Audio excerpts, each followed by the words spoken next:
Alright, I'm back. What's good? Psycho Metal, welcome to the stream. And we back at it again with more Jade Empire. So just finished up chapter 1 and left 2 rivers, so heading towards Tien's landing to gather more followers and continue the plot of the game.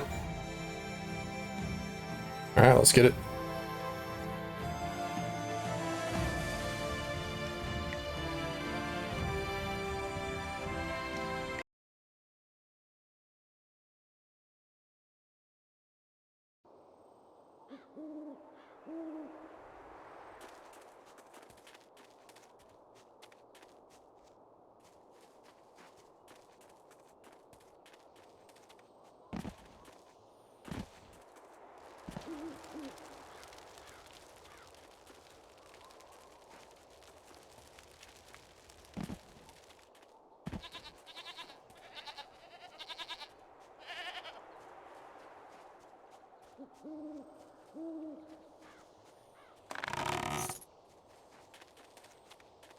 This area is off limits. Intruders will be executed.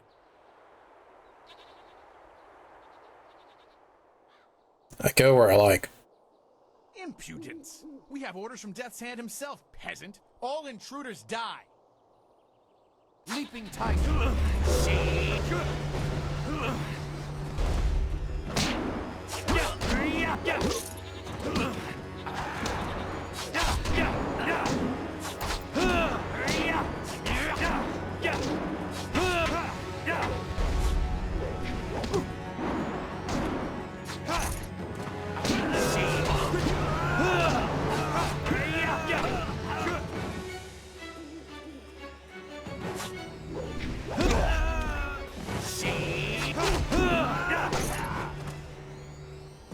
Easy clap.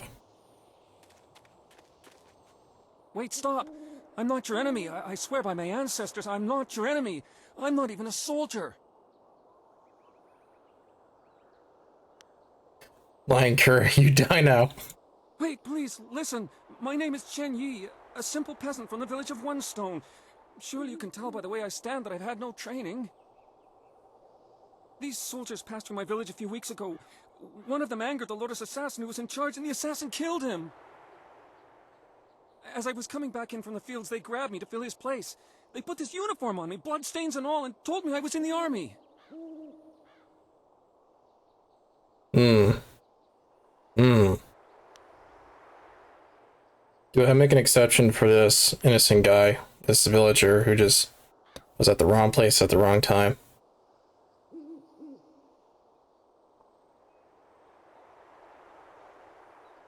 I don't believe you. Time to die. Wait!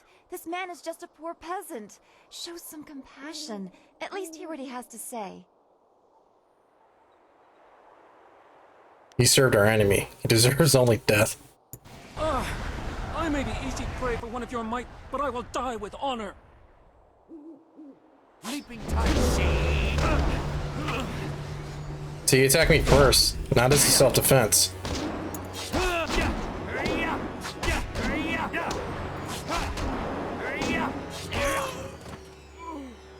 Everybody saw that. He attacked me first.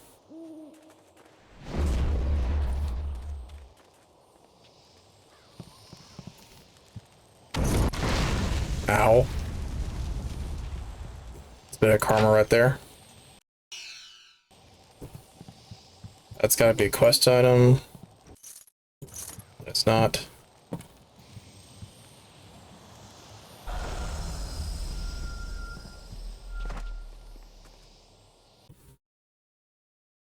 So it's a little too early to be going through this area right now. There is something dangerous beyond these gates. The spirits here are troubled. Can't even open it yet. We'll get the key to that gate soon enough, though.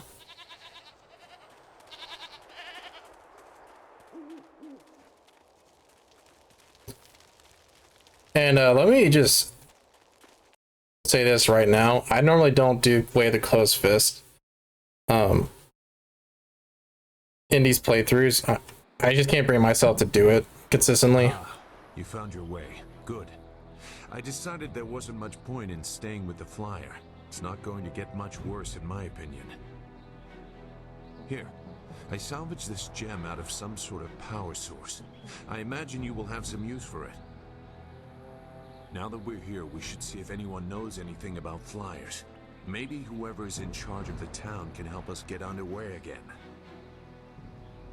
I will stay here at this new camp unless you need me. It seems like a good enough place to base ourselves out of.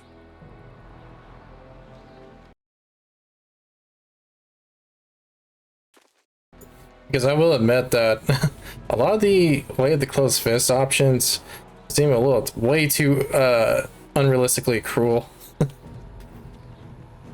Sometimes you just end up killing NPCs for no real rhyme or reason, no reward, nothing. You just do it just because the game allows me to. Hold on. I forgot the mouse cursor's got to be all the way to the left here, otherwise they'll slide off. Also, even though silver can get you a lot of good techniques, styles, and other goodies in this game, you really don't need, I believe, you don't need to collect all the silver that's available in the game. You just need to get a few styles, depending on the build you're doing.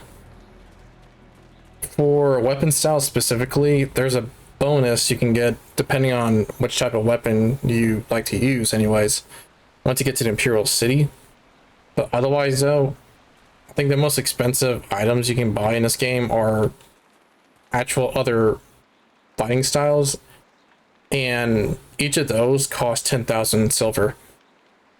But there's really no reason to get any other ones once you start the game with whatever one you pick, because for the most part you're gonna already be investing points into those anyways, and on top of that there's no real distinguishing difference. Okay, no, that's not completely true. Yes, some styles are better than others, but you don't necessarily need to replace one martial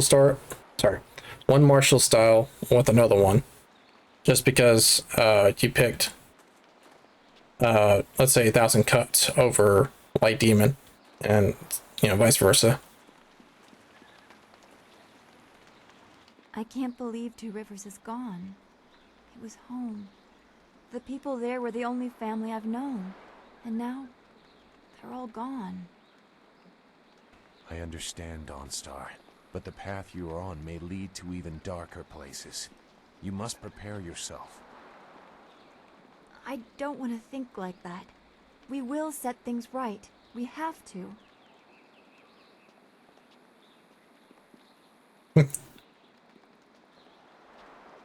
I don't think we can. We may have to settle for vengeance.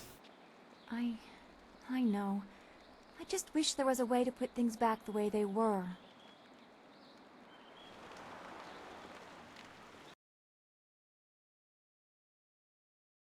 So just like in Dragon Age, and I believe even in Knights of the Old Republic, especially with Mass Effect as well, if you go back to the camp in any settlement, whether it be Two Rivers, Tien's Landing, or the Imperial City, and so on, in this game, this title, you can go back to the camp and talk to each of your followers, let me put it that way. Not only will you get more information out of them related to their backstory and lore, but you can also do their specific follower-based quests to either get some sort of benefit. No. Well, yeah, some sort of reward. Let me put it that way. Or to advance the romancing options.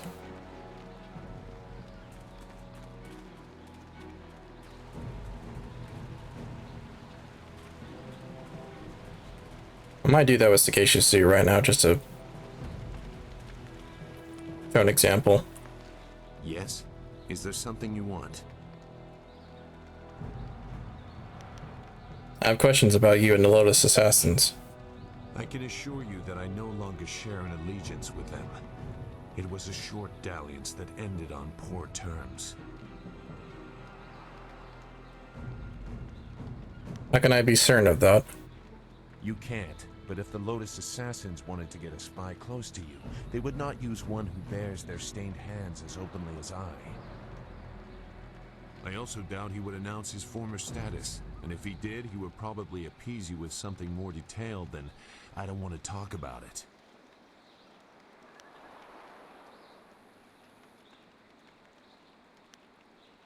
Then I will not press the matter for now. I normally don't like doing this to the followers in this title just because I think pretty much all of them are likable in one way or another. And on top of that,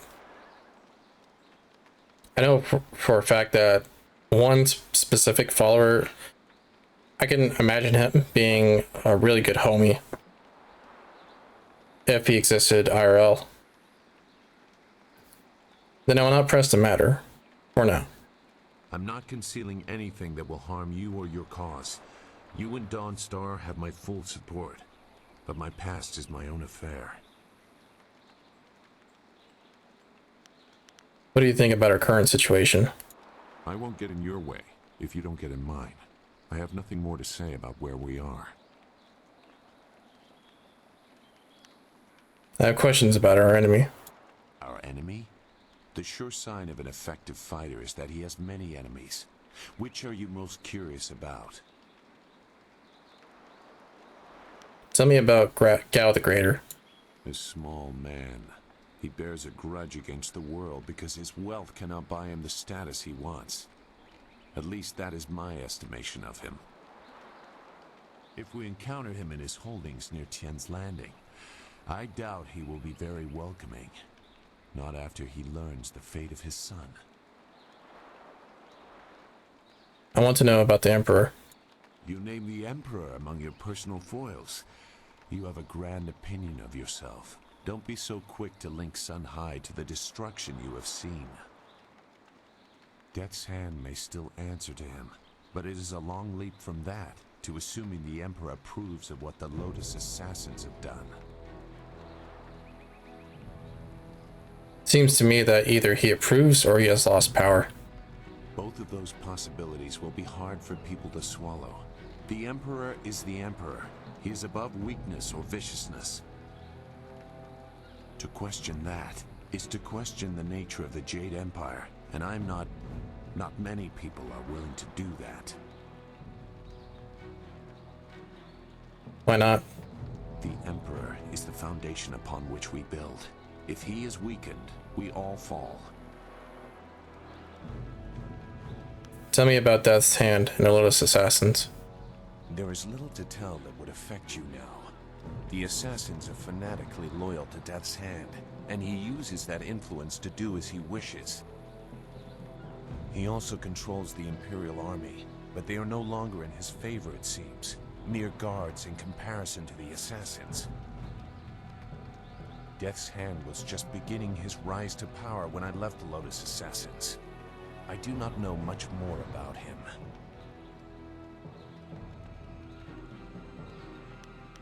Goodbye for now. Goodbye then.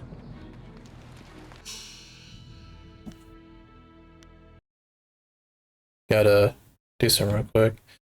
Make sure I'm able to see OBS.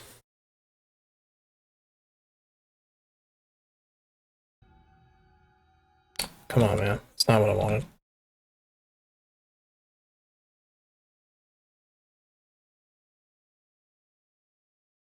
There we go.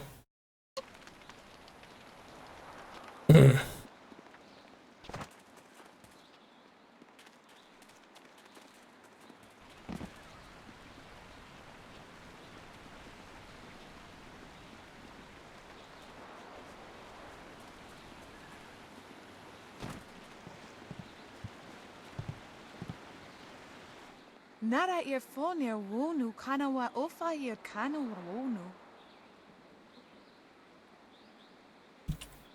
Mother and I are getting out of this town. If you have any sense, you'll do the same. Akwak wo sosonia sonophonia sisaya nawakok.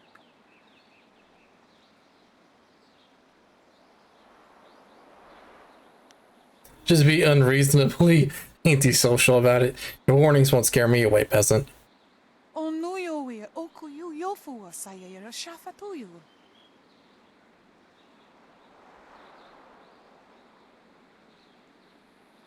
Satha kawayer sonuyer kawayer payer nasi sonkut. Why are you leaving town? Si sayer ifok woso no koso ayer ya. Sayer kanoa fwaranuyer. It's sure to be more exciting than this dead place. Konio kyower kawayer wo kawayer watita osia kwanif nipawier. Pier uksayer sinini sisayer rusta atapafawer sumpuno ko suir toerok.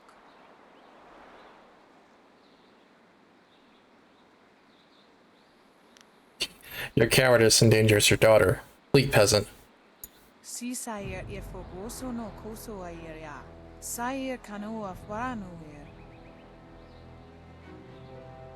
Uyower apafawayer sisier sisitu tok. Warrior walk finir seer.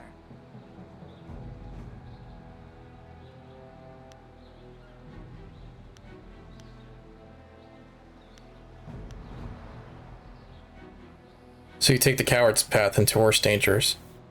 Wo tawa yer kupir kawir nakawir ipduki. Those pirates must be Gao the Greater's men. We know that he has holdings near here, and he has flyers. Hey, junkyard dog. How you doing, man?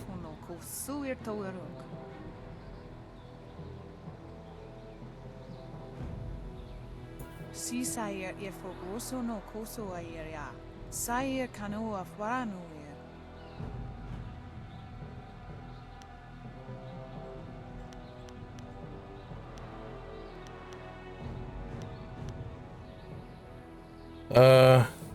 Yeah, why not? Why did the Great Dam open? Pawoyer astier wo sayer ifasaya wa kawi sheer.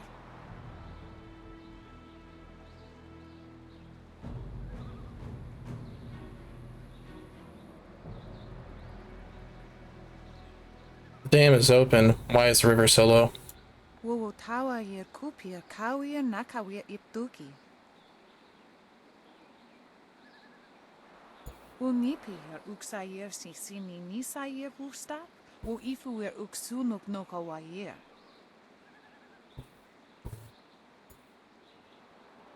Can you tell me more about the pirates? Ukir nekbo sise sayer wosayer nifuyer. Noni wo sayer tar wo wir ignisaro kunkna. Where is Fuyao's father? Noni wo sayer tar wo wir ignisaro kunkna.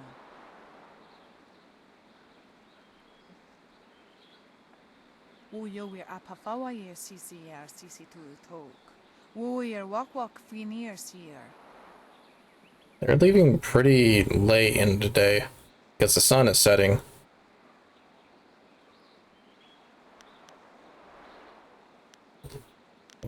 I'll let you be on your way. Konio kyower kawayer wo kawayer watita osia kwanif nipawier.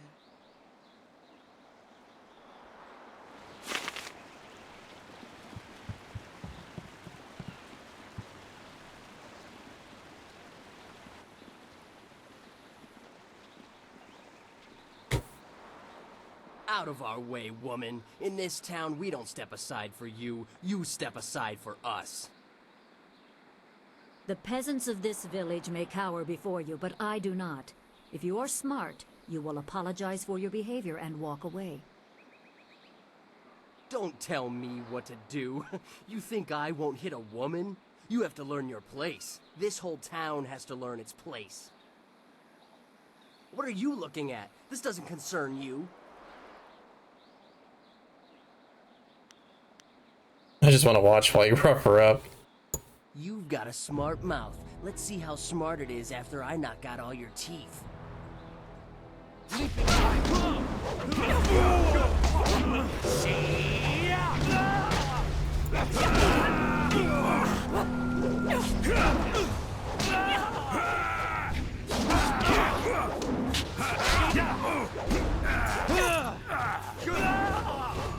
Toad demon form.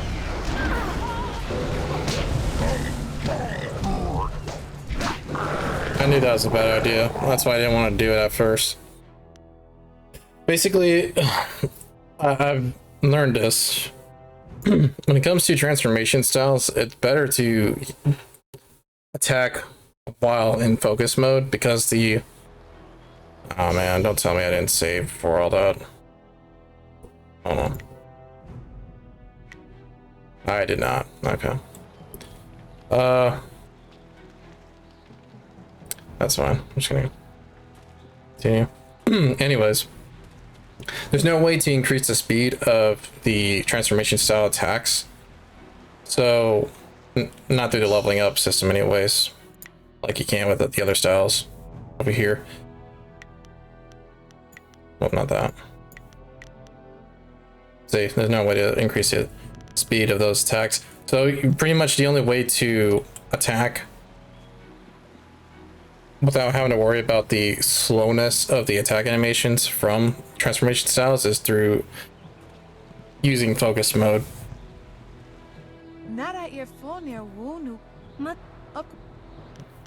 I'm just gonna go ahead and skip all this. I knew I should have quick saved.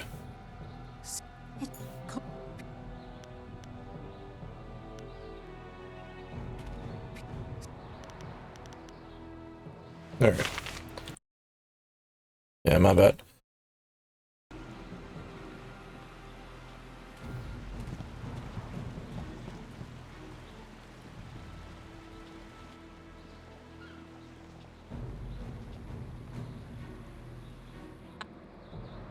Skip all this again. Alright. Let's do this for the right way. Oops. In the way. The reason why I spam power attacks with Toad Demon is just because his regular basic attacks don't make him move at all, or make the player character move at all, so you barely have any reach. But at least with the power attack, you not only knock the enemies away, but all Toad Demon attacks poison enemies, as long as they're not immune to poison damage.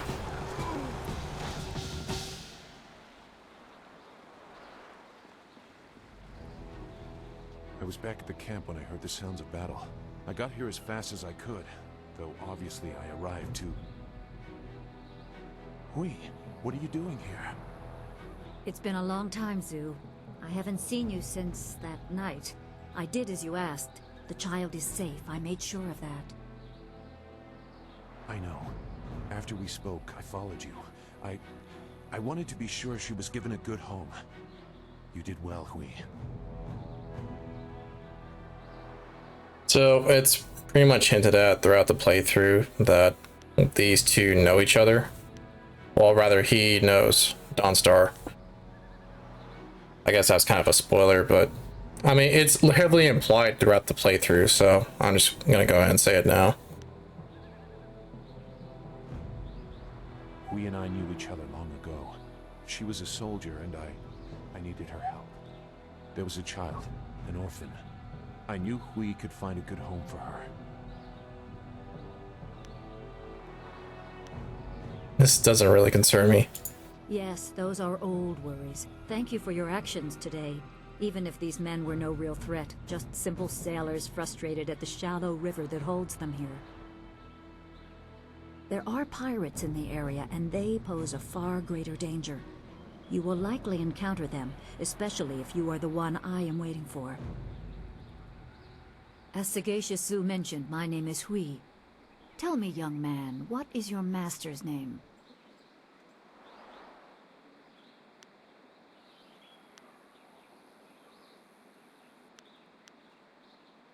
Why do you have an interest in that?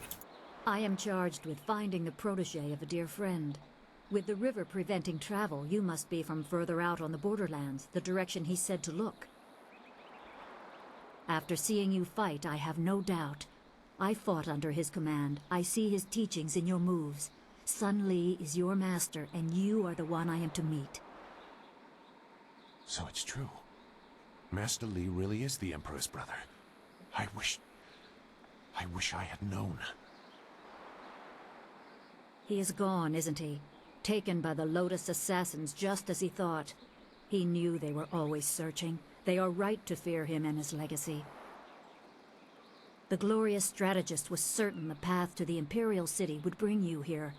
He was also very specific about how I present my information to you. You must be ready.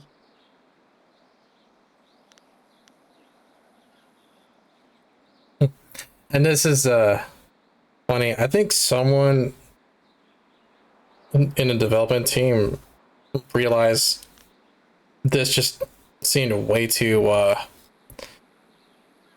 what's the word? Contrived, as far as all the events leading up to where we are now. Because technically speaking, and this is something that I've always thought about, if the flyer that the player character used, right, to get out of Two Rivers was not damaged at all, even without a wind map, they could have literally crashed or landed anywhere else besides Tien's Landing. And that includes literally skipping over Tien's Landing to the Imperial City. And if that were the case, this conversation that the player character is having right now with we would never happen. And that's why this conversation option exists. It's too convenient. Master Li could not anticipate I would crash here. You had a flyer. You're right, I doubt he anticipated that. The glorious strategist accounts for every possibility within the known conditions. Had you simply flown past... Well, I do not want to contemplate that. My time here would have meant little. I served under Sun Li and was trusted enough to be contacted after Dirge fell.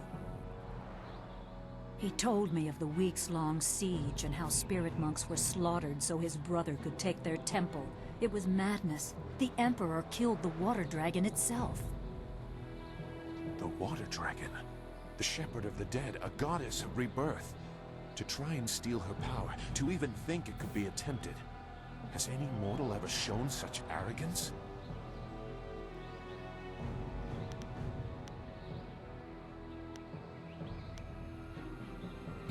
Not much of a god if she fell to the Emperor's bluster.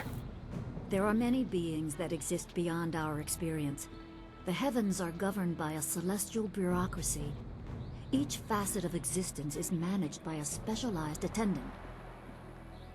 Most appear to have little influence, but some, like the water dragon, have a portfolio that grants exceptional status. She was said to have governance over the Great Wheel. She was not a maker, but all life that ended passed her gaze before returning to the earth in another form. Sun Hai sought rebirth for his empire at the cost of the natural order. Her body was taken to the palace as a grim trophy of the power that ended the long drought. All the while, the people hailed the Emperor as a hero, ignorant of the price. So, even though straight up we admitted to that plot point being contrived, it seems like the writers just either didn't have enough time or just didn't bother trying to explain how in every playthrough of this game the player character manages to crash land into Tien's Landing every single time without fail. But yeah, it's whatever.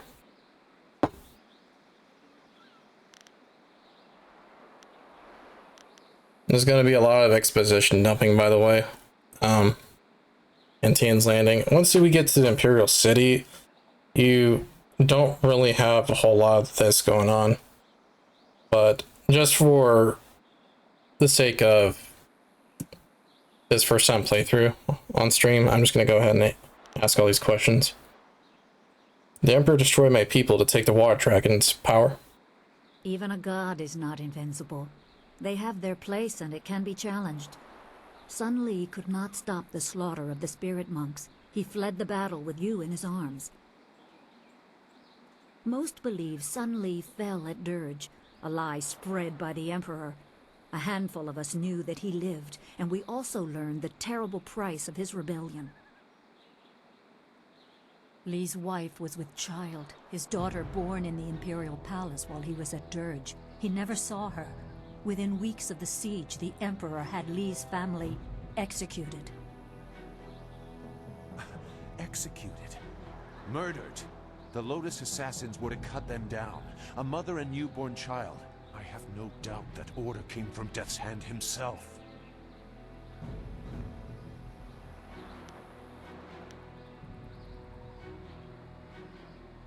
Why did Master Li do this? What's so special about me?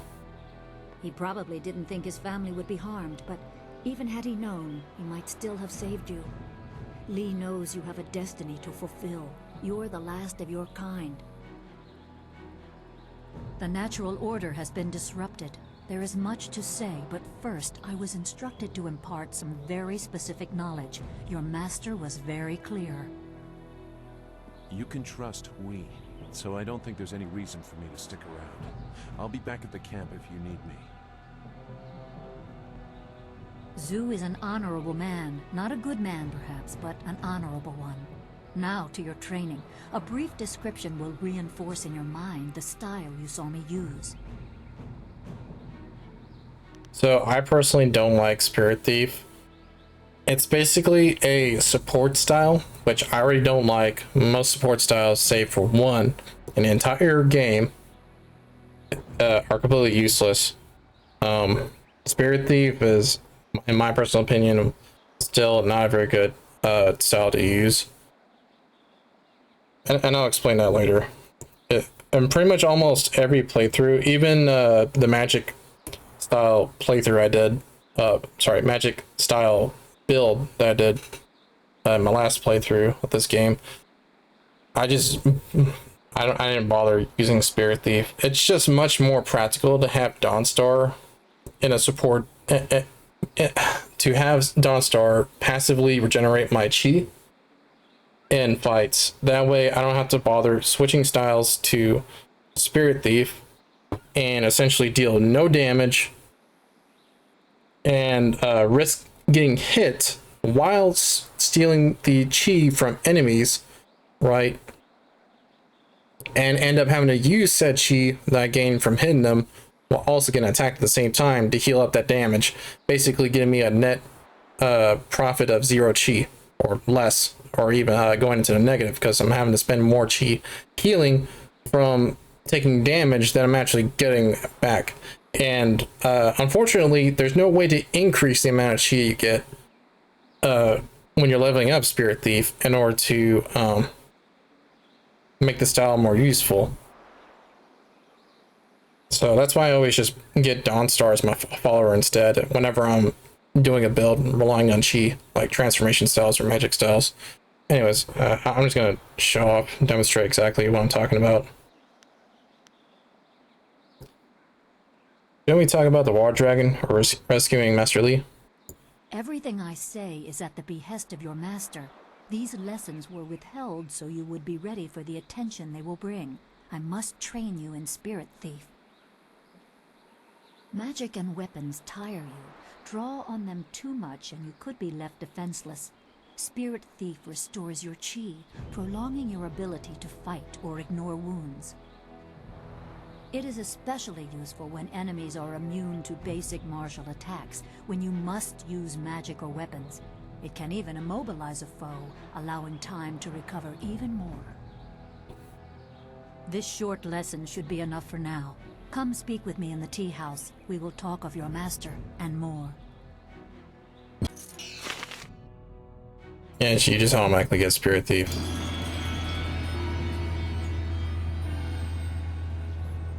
Okay, so when she said that Spirit Thief is useful in situations where the player is having to fight against enemies that cannot be damaged through regular martial styles and can only be damaged through either magic or weapon styles.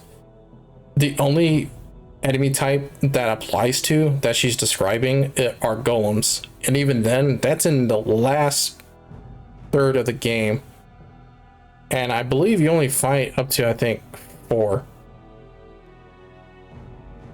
2 really big ones, and I believe no 5 actually, because there's 3 smaller ones you gotta fight as well, and that's it really. And even then though, you can get away by then though, once you get to the late game, whatever magic or weapon styles that the player is using, they're gonna already be able to not have to rely on they're gonna have a big key pool to draw on and max out the styles so that they're not spending so much chi just to, yeah, because you invest points into this, you're pretty much good. Have about like 100 chi points, and you can pretty much last a good long time in a fight with just these styles alone. Anyways, I'll get into more about Spirit Thief later, but I'd say despite, you know, this section of the game making it sound important, just ignore it. In my personal opinion, that's just like my advice. Just don't bother with the style. It's not good.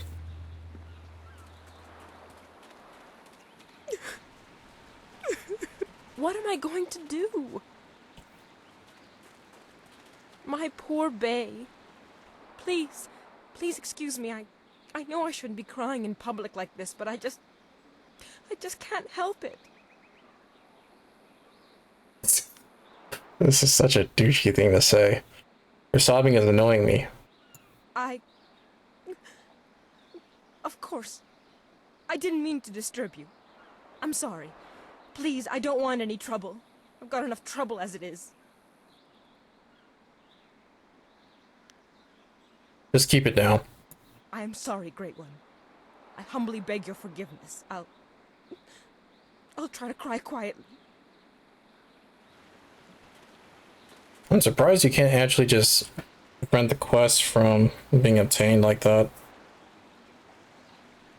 Now, despite me doing that, I'm still going to accept her quest, because the extra XP would be very valuable. I'm sorry if my crying is bothering you, Great One. I'm trying to be as quiet as I can, but it's hard when the one you love is suffering. Maybe I can help. It's my fiancé, Baker Bay.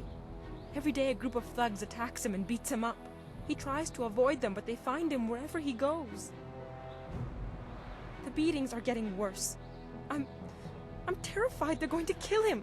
After I saw you take on those sailors, I thought, well...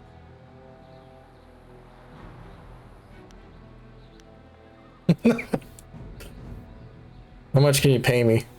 For the life of my fiancé? I will give you my entire dowry.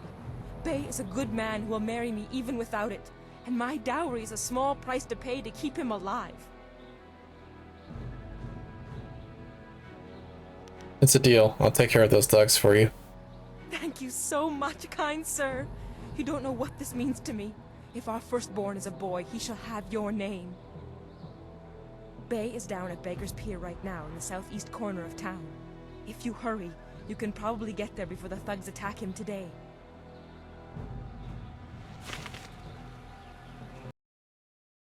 Something I want to bring up about a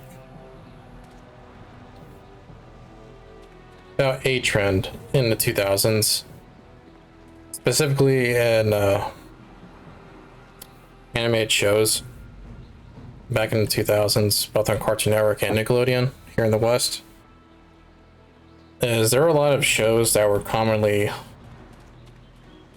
about protagonists who were the last member of their kind, their species, their, you know, whatever, right? Avatar: The Last Airbender is an obvious example. If one example from Nickelodeon, but there's also... This tea house must be popular. It seems like quite a prominent structure. I was about to say, where is she? From Cartoon Network, whoops, my bad. Cartoon Network.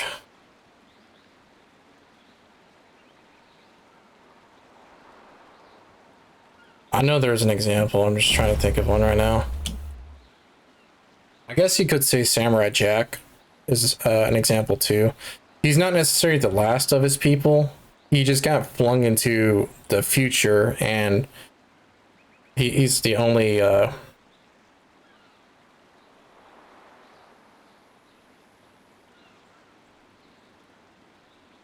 he's the last. How do I say this?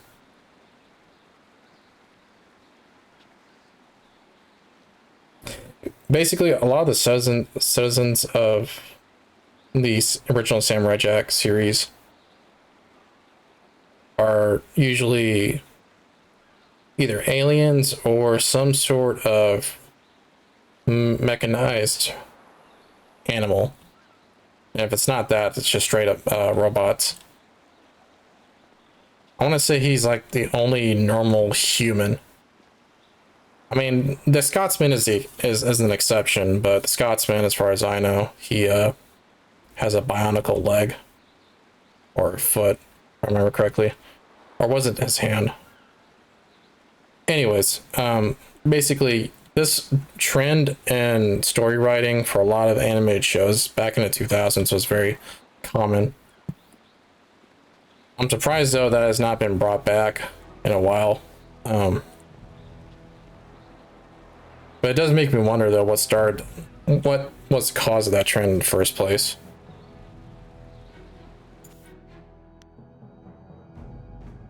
The shadow in the trees. Travelers in the Great Southern Forest often report strange sightings and bizarre phenomena.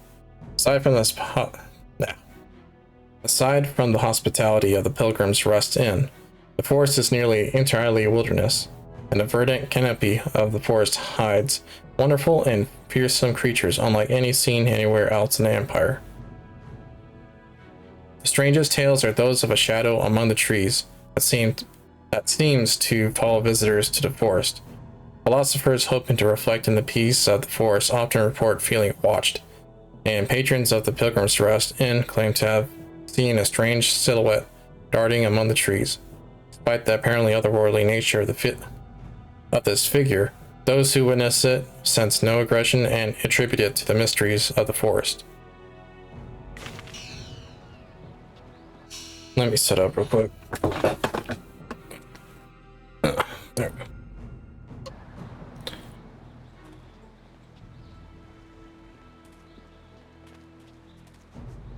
You're a stranger here, aren't you? I know everyone in Tien's Landing, and I've never seen you before. I would remember you. You should turn right around and leave this town. Trust me. You can't tell me what to do, peasant. Forgive me, Great One. I meant no offense. I only meant that you should leave our town because it is doomed. I was only trying to warn you. Everything in Tien's Landing is falling apart. Sheng, the local minister, is helpless to deal with all our troubles. You should get out while you can.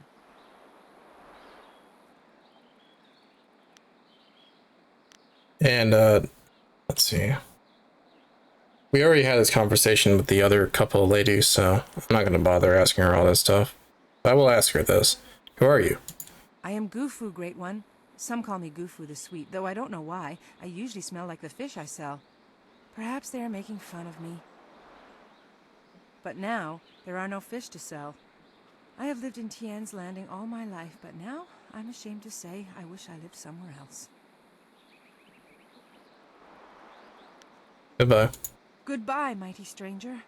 Please forgive my earlier impertinence. It will not happen again.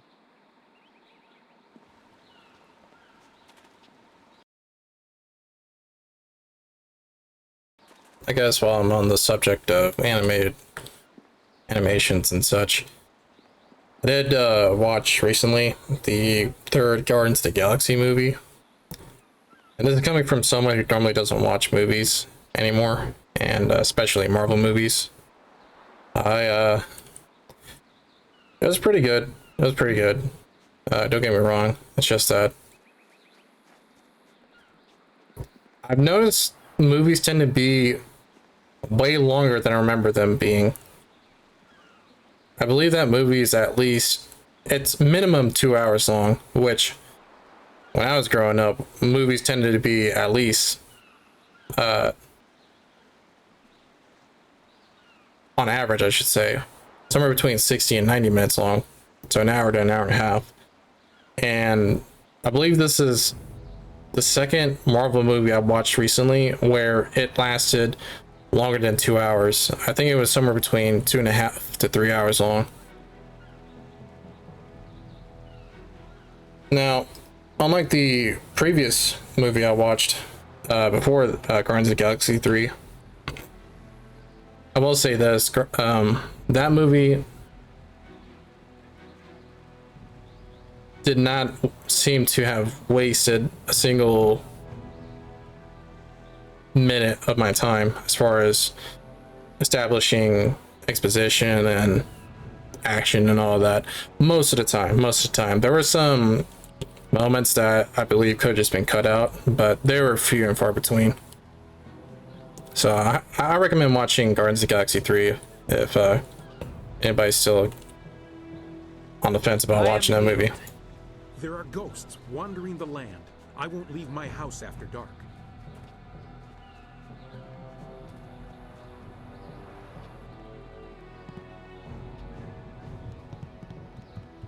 I can't speak with you. Mr. Tay is very strict with his apprentices. Who let you back here? Bad enough I must work with incompetence. I don't need you walking through my kitchen. Do thugs like you think you can just walk back here for food anytime? If I wanted human interaction, I'd have a kiosk in the square. Or maybe a trough. Why a trough? Well, we don't feed the animals, Mr. Tay. That's handled by the farmers. Step back, Mr. Wong. You just step back. I'm setting a laptop for a family member. It is an older computer. I upgrade the memory, wireless card, replace HDD with SSD. Okay. What model is it exactly? Changed out the thermal compound too. Okay, yeah. Thermal paste and all that. It's funny because the only laptop I've ever owned was an HP 15. Yeah, so HP 15 DAC. Oh, it's 19. Which rolls, that's not right. Yeah. Hey, I mean,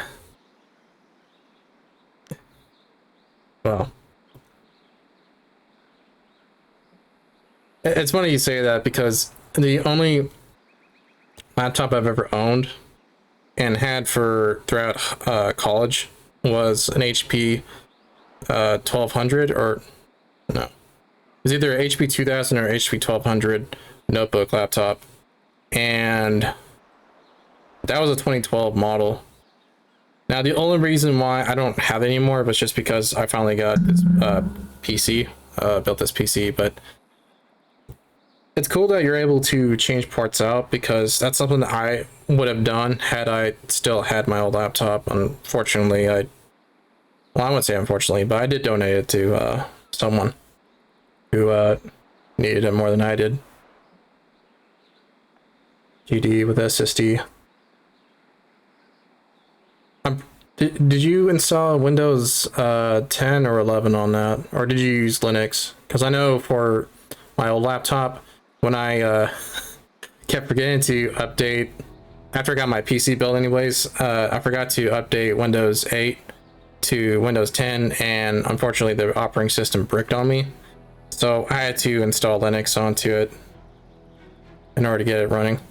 I saw Windows 11. It's going to be for her grandson. Okay, that's cool. Yeah, it's amazing what you can do nowadays, because for a good long while, it used to be, when it came to laptops anyways, at least for the model that I bought, I couldn't replace anything with it, right? I couldn't replace internal components like the GPU, which had integrated, no, sorry, the CPU, which had an integrated GPU card in it. Couldn't replace the fan, anything like that, because it was just soldered, hard soldered into all the other components. But nowadays, though, like with my iPhone, I can actually get parts online and tools to just open stuff up like that and replace those parts or upgrade them like you did with your laptop.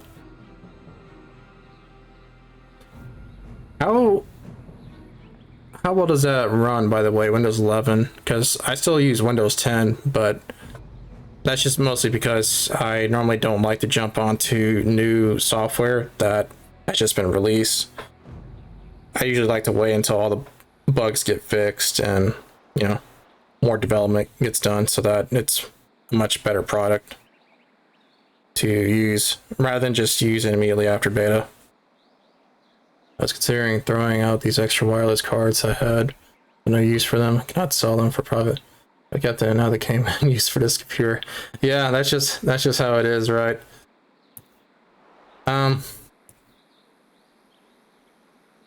Wireless cards I had.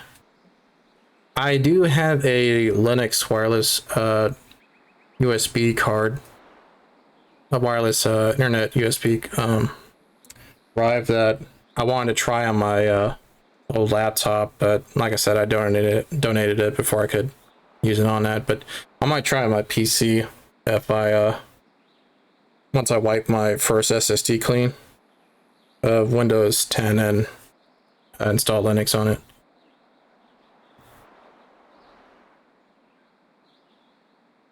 And sell them for a profit. I'm kind of surprised by that. Oh, no. I think I know what you're saying. Basically, no one wanted them, right? But you were able to sell them onto the store. People just weren't wanting them. Okay. That kind of surprises me because I don't know how big this is or common it is, but I would think that people would get older parts like that to make retro machines or, you know, rigs. Because I know some people do that with old PC parts. Laptops, though, I can see being a little bit more difficult to make a retro laptop model. I wouldn't think it's impossible nowadays. Yeah, that's cool.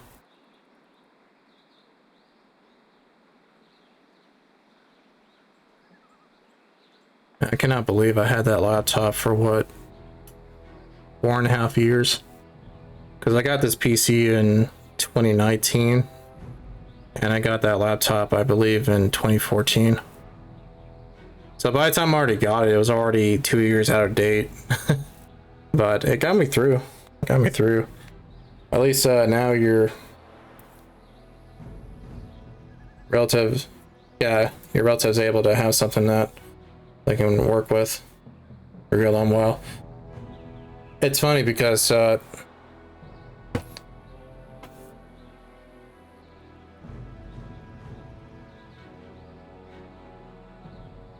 don't really miss my old laptop, but I assume that if I still had it, I would actually just travel a lot more. Because I could actually get stuff done, like my coursework, while I'm going here, there, and everywhere.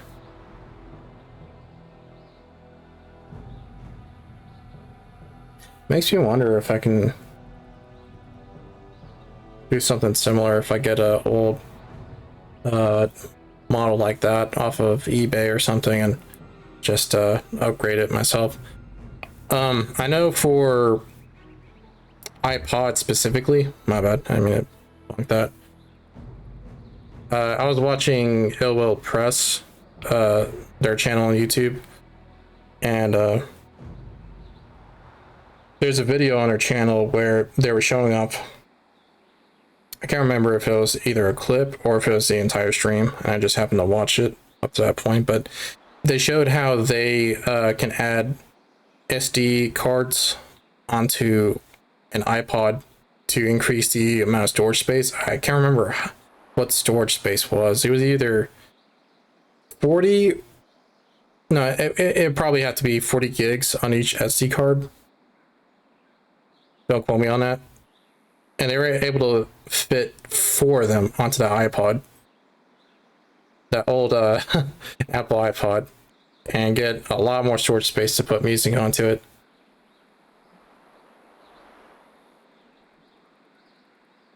You want to know the hilarious thing about this topic is that back then, products like those used to be made to last a very long time, and nowadays though, seems like can't go through 2 years without having to replace some sort of device. Upgrade my iPod Classic from the hard disk drive to a compact flash card for storage. Yeah. And I would have done that with my old iPhone 6, but unfortunately though, I can't remember what exactly is wrong with it. I think it's either something to do with the connections to the battery or the operating system, but essentially I can't turn that thing on anymore, no matter what. And it won't take any, I'm not able to charge it. So I would have loved to be able to do something like that and just increase the memory storage, but you know, I can't do that anymore. I just had to replace it. It's fun though to do stuff like that with old tech. Just replace old parts with, you know, better ones, bigger ones, and you know, just use the same device, but it just performs better, holds more storage and such. A good hobby to get into as well, because you could just do that for relatives and recycle old tech like that. Whoops, my bad. Did I mean to tab out?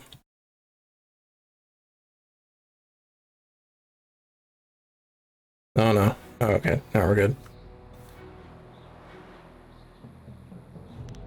You show me the proper respect, dog. You see, Mr. Wong? That is how we are regarded. Dogs to be brushed aside. Talk like that will not get you a meal at the best of times. Let's see. I want to ask something about you. Me? There's nothing to know about me. I cook for ungrateful people who do not understand what good food is. Your palate is very sophisticated, Mr. Tay. Some say your dishes are, acquired tastes. No, I am quite certain that the problem is with the customers. If you wish to keep your position, Mr. Wong, you will smile and nod.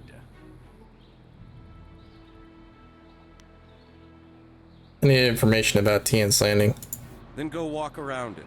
I do not waste my time collecting rumors. Everybody eats. That is all I need to know.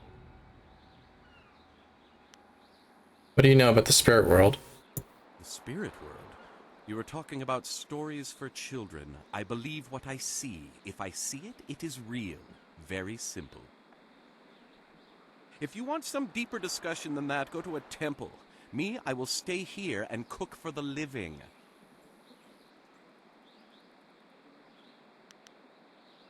I'm leaving now. Good. I need to concentrate on the menu. You want to eat, you'll leave me alone.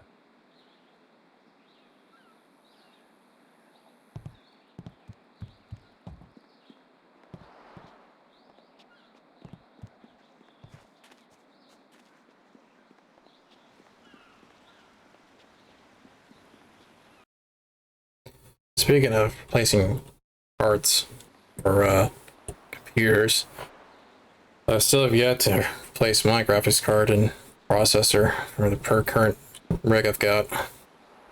But the thing is that when it comes to replacing parts like that, you have to replace the power supply as well.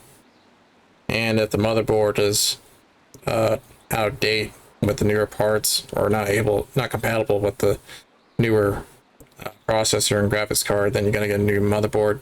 So I just decided just to wait and save up for a new build instead. But I know I was wanting to do it back in either the end of 2021 or beginning of 2022, and That was still around the time when graphics cards were getting scalped, or a bunch of scalpers were hoarding those things for crypto mining and all that. So I know there have been more models released recently, especially from AMD, but all in due time. I'll just have to wait. Is there anything you need? I'll do whatever I can to help.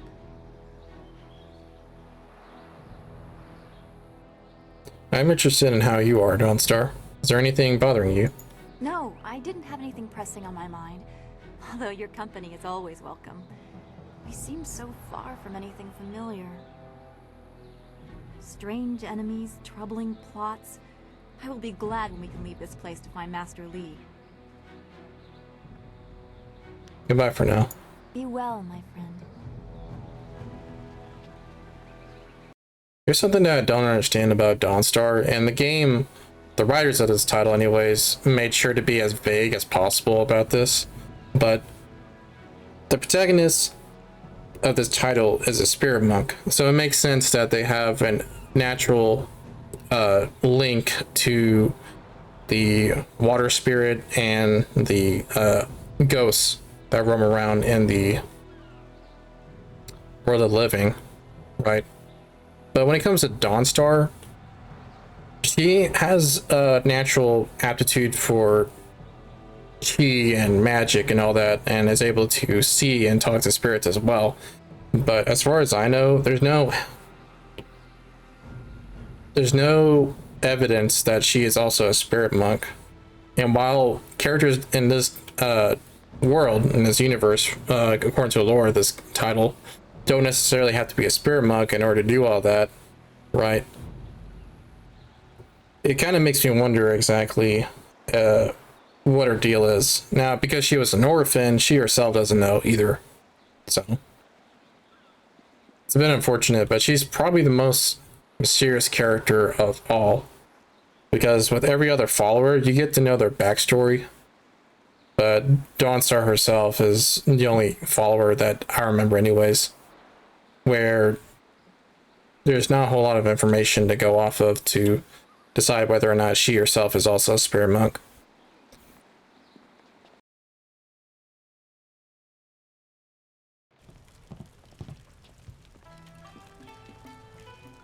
Good, you're here. We can continue where we left off before. You've got unfinished business with us first. There are important matters at hand, yet you fellows keep interrupting. I'm surprised you're this eager to get another beating so soon. This time we brought some friends to even up the odds.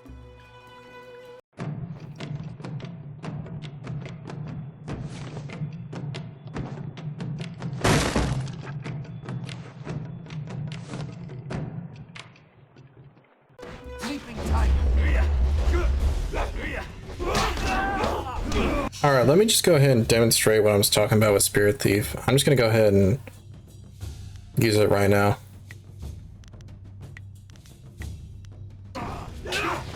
And I get that it's not upgraded or anything, but still, this is just pathetic.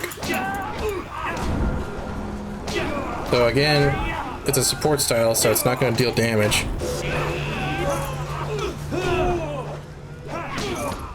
And while yes, you can technically use chi strikes to deal damage with it, that is true also for every other support style and every style in general, even weapon styles. Now, because this is basically a 1v1, right, I can get away with doing this. But if I was surrounded by a bunch of enemies and had to fight them all at once, I'd be taking way too much damage to bother using Spirit Thief as a viable style in combat.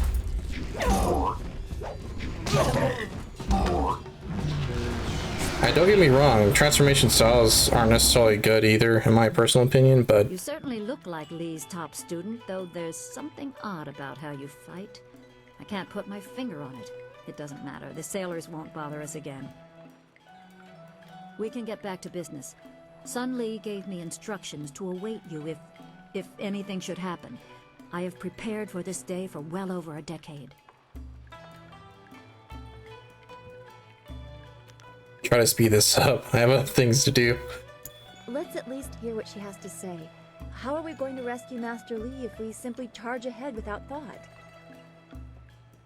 Be calm. You can be about your other tasks soon enough.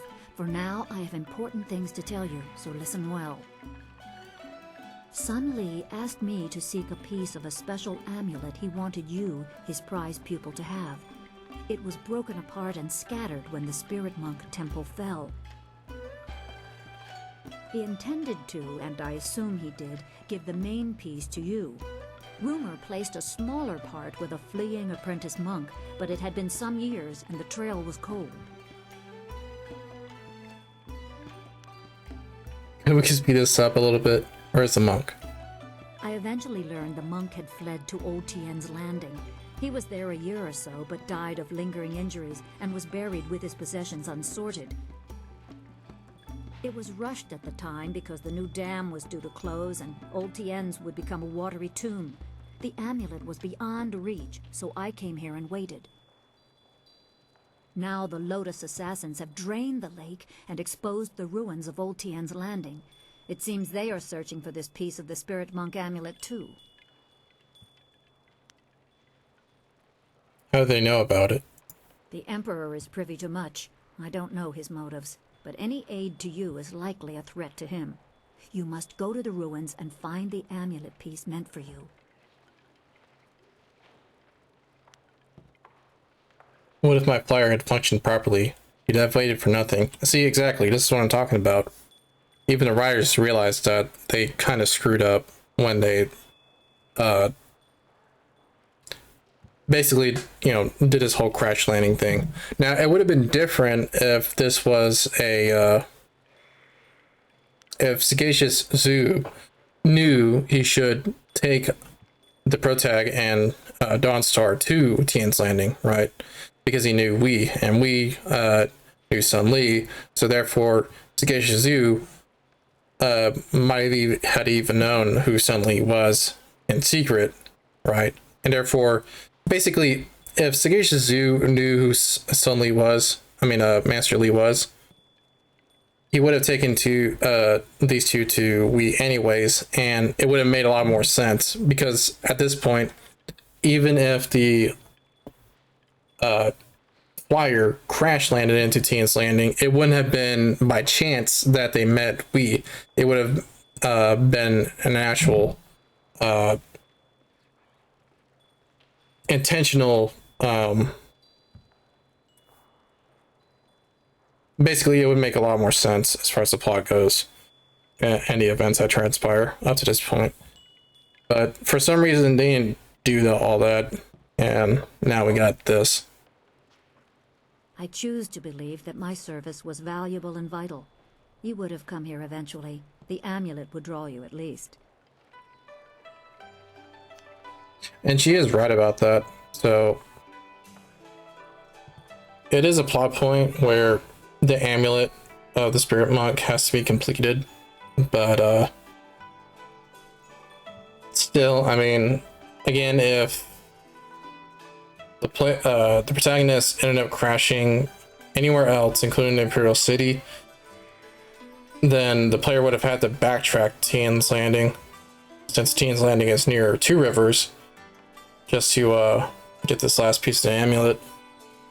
And with the way the enemy, or not enemy, but the difficulty progression goes, we would have ended up having to go from two rivers, which is easy, then to either the Imperial City or the wilderness, some random location on the map, medium / hard, go back to Tien's Landing, which is beginnings to medium, and then get all the way to the late game after that. But you know, it's whatever. I'm not a writer. I wasn't developing this title, so I'll give the writer some slack. I have a lot ahead of me. I should go. Remember, go to the ruins and claim the amulet before the Lotus Assassins do. You will need it to survive the trials that lie ahead.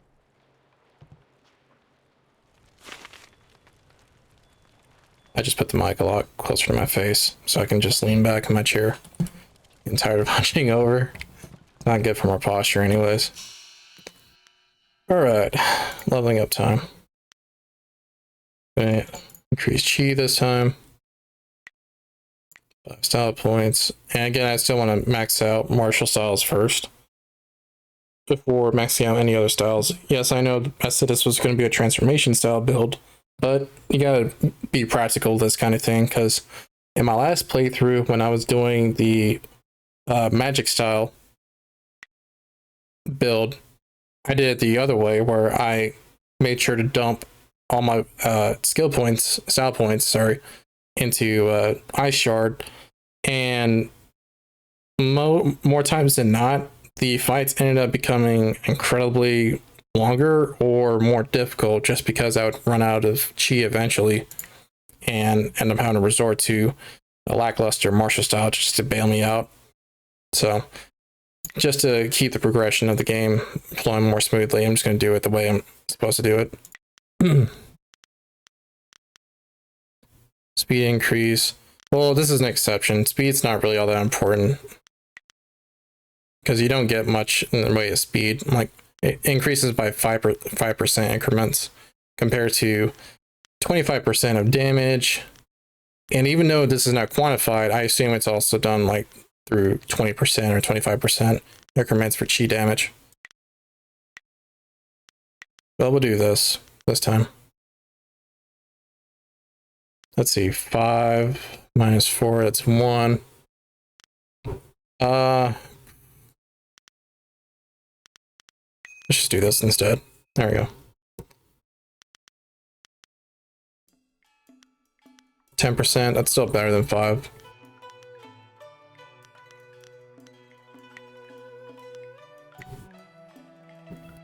Alright, cool.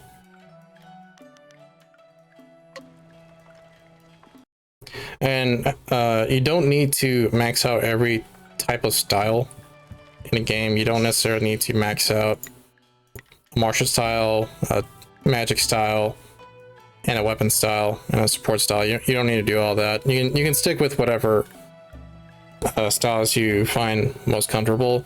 My only advice will be when it comes to spending style points is make sure to always invest points into one martial style. You only need one, but martial styles are going to be the most practical style of them all. And there's only one type of enemy anyways in the game, in the entire game, that's immune to martial styles, and they don't show up until late game. So that's my opinion, or my advice, I should say. Hello, young one. My name is Quan, but everyone calls me Old Mother Quan. I'd like you to call me that too, okay? Welcome to my tea house. Oh, that's not right. No, not anymore. Sorry about the confusion, dearie. What I meant to say was, welcome to Master Dutong's tea house. What do you do here? Oh, I steep the tea and help clean the tables when Yanwan gets too busy. Pretty much what I used to do back when I owned the place. Where can I get drunk? Oh, where can I get a drink? My bad. I'm afraid you will have to wait your turn, dearie. Waitress Yanwan is very busy. I'm sure she'll get to you in time. Oh, poor girl. Master Dutong works her too hard. If I still owned this place, she'd get far more than the few coins he gives her each week. But I guess he's in charge now. I should go. Be sure to have some tea before you go. I have a special blend that combines... Oh, I forgot. Master Dutong spilled wine all over it. I'm sorry. Never mind.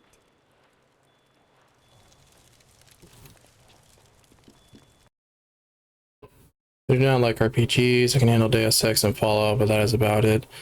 That's fair.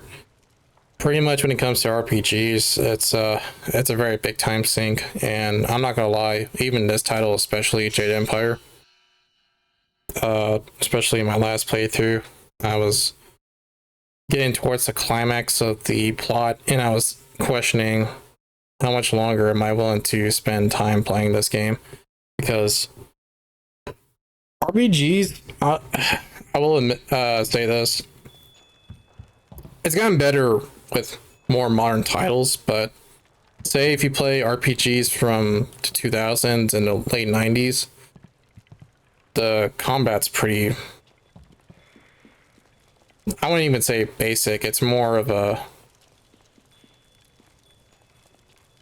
it's way too simplistic. For example, with this title, you just have two main methods of attack. You just got 3 hit combo with fast attacks,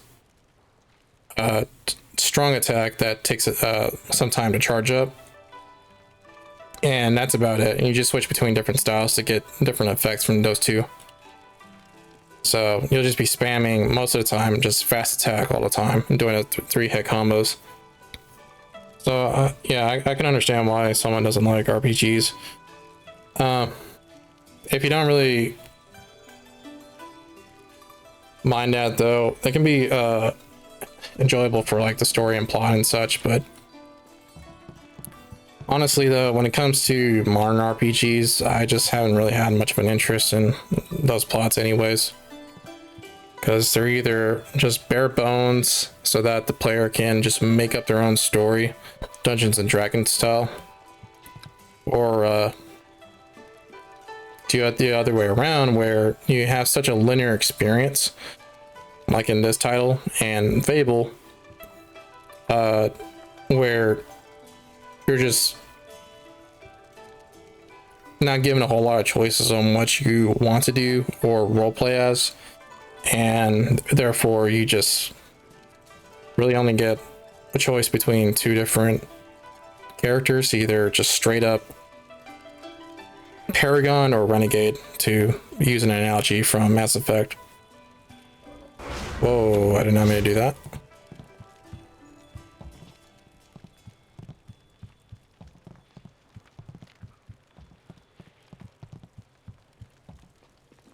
Especially nowadays, you don't necessarily have to play an RPG to get that kind of lore anymore. You can pretty much play a lot of survival crafting games and get a good amount of lore and world building from those games. A good example of that would be Don't Starve, the Don't Starve franchise, because I know for a fact that I've enjoyed personally playing Don't Starve quite a lot, just because of the fact that you just got so many different characters to play as and different types of enemies and different stuff to build and such. And every time either a new character gets released or a new patch comes in with new content, there's always more information related to how the world, or the universe in that those titles gets expanded. But other times though, I just honestly would rather play something simple like Doom. The original Doom, we're talking like 1996 Doom or 99 Doom, and just go blasting demons, man. Because, and this is something that I've learned as I've gotten older. Yes, it's good to have games that have plenty of content to play through, but at the same time though, when people who have jobs and school and a bunch of other responsibilities and such want to sit down and play a video game, they don't necessarily have the time to go through a 60-hour campaign in an RPG just to get to the good parts, because part of the fun that comes from RPGs like Fallout New Vegas and even other titles like Skyrim and such, part of the fun that comes from those games comes from the power levels you get from getting to different points of a build, right? You get to level 5, you get enough perks, and then you can do some stuff pretty well in the early game. But it's towards the middle to late game where you get to, in Fallout New Vegas's case, around level 20 to level 30. That's basically when you get towards the peak of your build and get to just tear up the wasteland like that. But it's such a huge time sink to get to that point that it's not really worth it for me if I were to be back in college and, you know, just want to sit down and have a little fun between classes or between class and my shift at work. Hello, greetings, welcome. My name is Steeper Yanru, and I'll be... No, that's not right at all. Idiot! I'm Barkeep Yanru now, not Steeper Yanru. I'm sorry about that. I still can't get the hang of this new position. Sometimes I wish Old Mother Quan still owned the tea house so things could go back to the way they were. I'd like some wine. Slow down, my friend. I can't serve you wine yet. I'm not a real barkeep. Master Dutong just has me practicing, so I'll be ready when he turns this place from a tea house into a tavern. Master Dutong wants me to practice giving out advice for now. He wants me to stay focused until I get the hang of it. No wine, except for him, of course. You want some advice? Yeah, sure. Why not? Give me some advice. Sure. Just remember, I'm pretty new at this. I'm still practicing. Let's try this one. Every bureaucrat knows a tree grows toward the light, but a rock grows not at all. What does that mean? I have no idea. Dutong just had me memorize a bunch of wise sayings. None of them make much sense to me. Maybe they'll sound better if people drink the wine. Tell me more about Dutong. I can't say too much about him.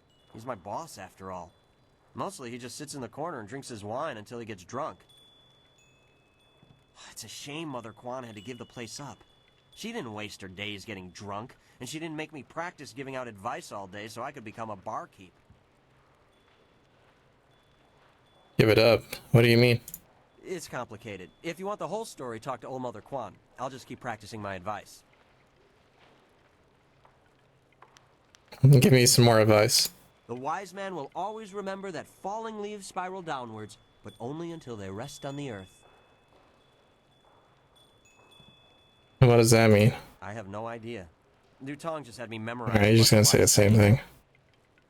Alright, more advice. I kind of like this next one. If you drop a rock in a well, you'll hear a splash. But if you drop a feather in a fire, you'll hear something very different. Wow, really? Here's a short one.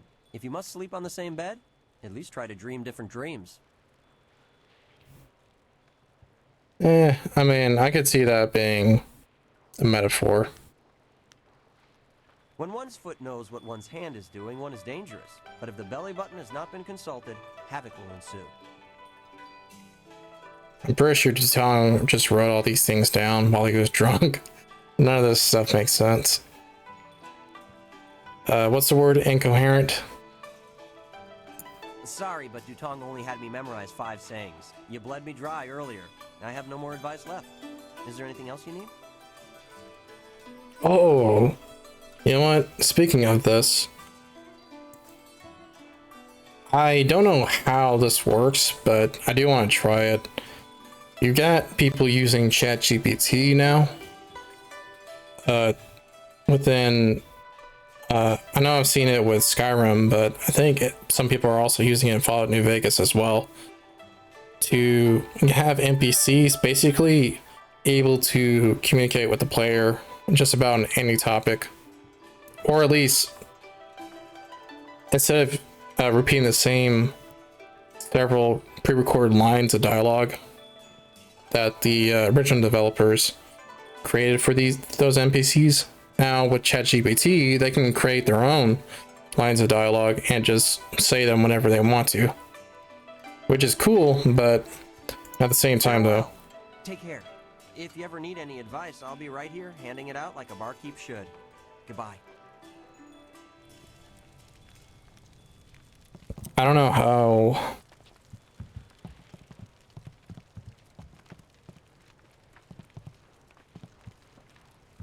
I don't know how much more entertaining that would be if I tried it out myself. But it'll be interesting to see it with older titles like this one as well. Dutong says he hired me because I'm big as an ox and just as smart. Okay. If you want tea, have a seat. The serving girl will be by directly if I don't fire her first, a useless wench. I should have replaced her the day I took over this tea house. Who are you? I am Three Sheets Dutong, proud owner of this quaint little tea house.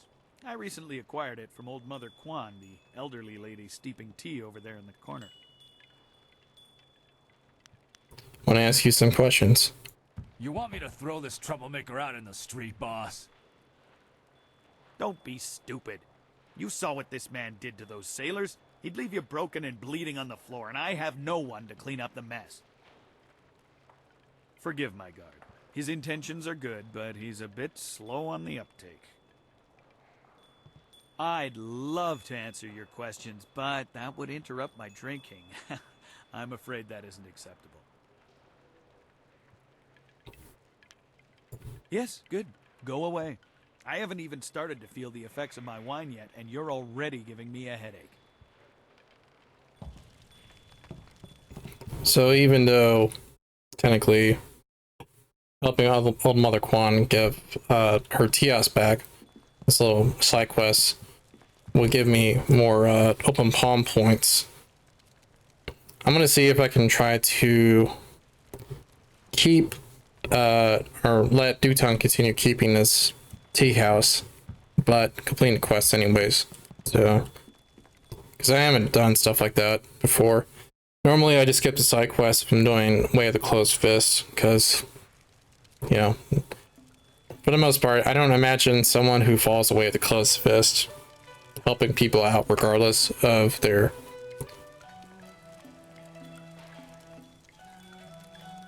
motives or the rewards involved. Hello again, my child. It's always nice to see you young folk visiting old Mother Kwan's tea house. Oh, I mean Master Dutong's tea house. Sorry about that, dearie. Sometimes my old mind forgets that the tea house isn't mine anymore.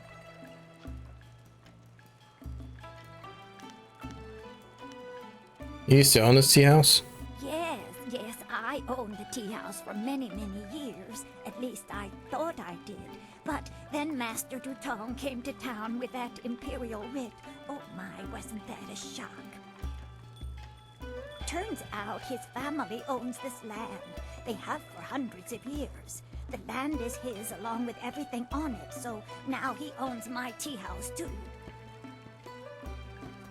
He was nice enough to let me stay on here as a helper. I steep the tea. Yanwan takes the orders, and Master Dutong, well, he mostly just drinks his wine.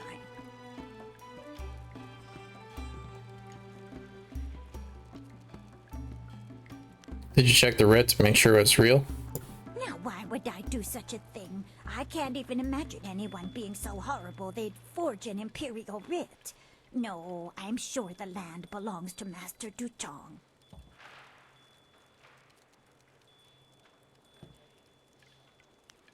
I'm going to speak to Dutong about this. That is very nice of you, my child, but what could you do?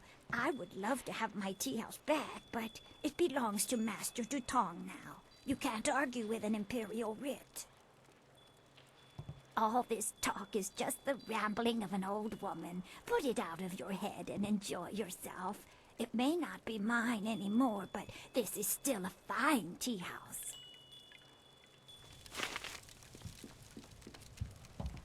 And just so I don't mess this up.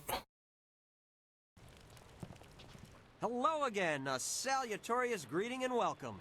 I'm gonna be the best barkeep in Tien's Landing, as soon as Three Sheets Dutong turns this place into a tavern. I would rather have kept my old job, but Dutong's in charge now. He says I have to practice giving out wine and advice so I can become a real barkeep, just like the ones in the Imperial City. I want to talk about Dutong and his Imperial writ. That Imperial writ has caused us no amount of grief. Mother Quan lost her tea house. Waitress Yanwan is busier than ever, and I spend all day giving out foolish advice. Did anyone ever see the actual writ? Mother Quan saw it, though her eyes aren't too good. Most of us didn't bother to give it a look since hardly anyone in the town can read anyway.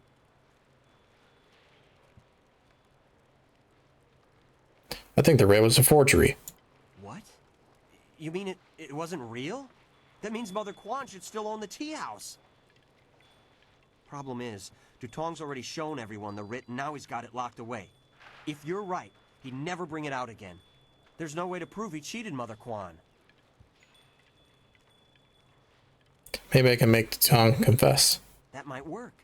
It would probably help if you get him drunk first. That's something I can help you with. Dutong's always having me send over wine. Usually I mix it with water so he doesn't get too drunk too fast, but I could start sending it to him unmixed. Get him drunk and I'll get a confession out of them. It won't be quite that easy. I've watched Dutong for quite a while, and when he's drinking, he usually goes through 3 stages of drunkenness. Dutong gets very friendly when he starts to drink. You might get a confession out of him then, but I doubt it. He's not really all that drunk at that stage. Usually after about 7 bowls, he slips into depression and sorrow. He complains about how his life is worthless and what a bad and sinful man he is. Not a pretty sight.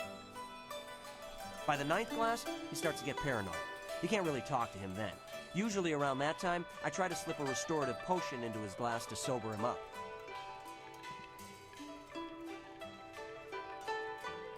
Tell me about this restorative potion.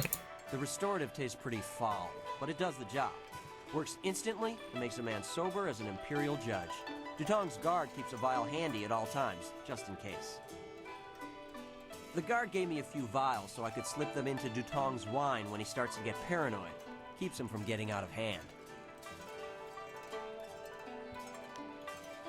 Let's send Dutong some drinks. No problem. We have 2 sorts of wine here. Peasant's wine and Imperial seasoned spirits. The peasant's wine is pretty weak, but that's usually what Dutong drinks. The Imperial seasoned spirits are a lot stronger. 1 bowl of that is worth 3 bowls of peasant's wine. And if Dutong gets too drunk, I have the restorative to sober him up. Let's give him the Imperial seasoned spirits. 1 drink for Master Dutong coming up. Anything else I can do for you? And 1 peasant's wine. 1 drink for Master Dutong coming up. Anything else I can do for you? Alright, I'll be back. Good, good. Go speak to Dutong. If he's not drunk enough, or if he's too drunk, come back and see me and I'll mix him up another drink. We'll get him to admit he's a cheat and a sneak. Then old Mother Quan will be back in charge, and I won't ever have to give out another bit of bad advice. Greetings and salutations. Welcome to Master Dutong's tea house. What can I do for you, my friend? Alright, so I need to get more wine. But just to show this dialogue off, let's talk about that writ you showed Mother Quan. The writ? Why waste time on such a dry and boring subject, my friend? Can't you see the drink is flowing? Look at how busy my tea house is. Isn't it glorious? Put the writ out of your mind and join the party. Mingle. Enjoy yourself. Everybody should have a good time at Master Dutong's tea house. Alrighty, so let's get some more wine. You should speak to Dutong. See if you can get him to confess to cheating old Mother Quan out of this tea house.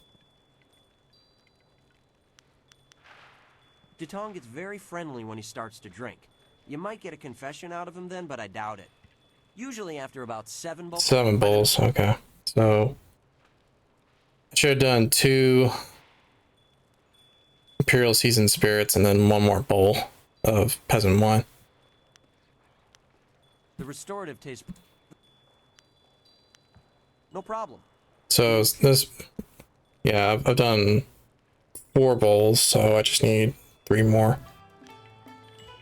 Which means give him another one of these. 1 drink for Master Dutong coming up. Anything else I can do for you? Good, good. Go speak to Dutong. We'll get him to admit he's... What do you want? You come to mock me? Come to laugh at the tragedy that is the life of Three Sheets Dutong? No, not the writ. Let's not talk about that. It's my secret shame. Just the thought of that writ brings tears to my eyes. It tears at my poor, miserable soul. And here's where the persuasion speech checks come into play. Again, all three of these will get you the same result. It's just a matter of what points you invest into your build that affects which choice, or rather which persuasion method will become successful. Since I've been investing points into spirit and body, that means my charm should be pretty high. That's why I'll be picking this one. Tell me about the writ. You can trust me. No, please. Okay, forget what I said. Hold on. Hold on. It could just be that I'm still don't have enough points for that in general. I could have sworn that was supposed to work. There is actually a way to check that though. Let's see. Here we go. No, my intimidation is high. Oh, so intimidation is body and spirit. Charm is body and mind. I thought it was the other way around with... Okay, well, looks like I was wrong. Alright, that works anyways in my favor. Hello again. Because that's part of the role-playing I'm doing. Skip all this.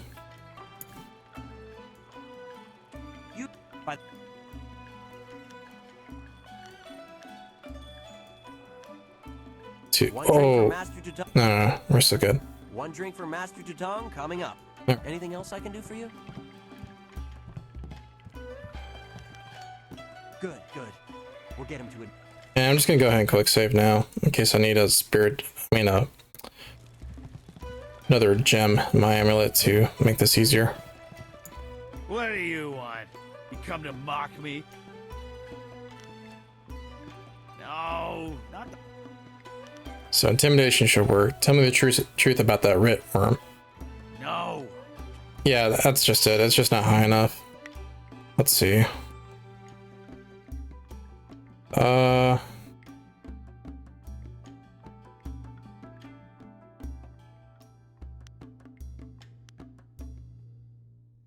Go do this.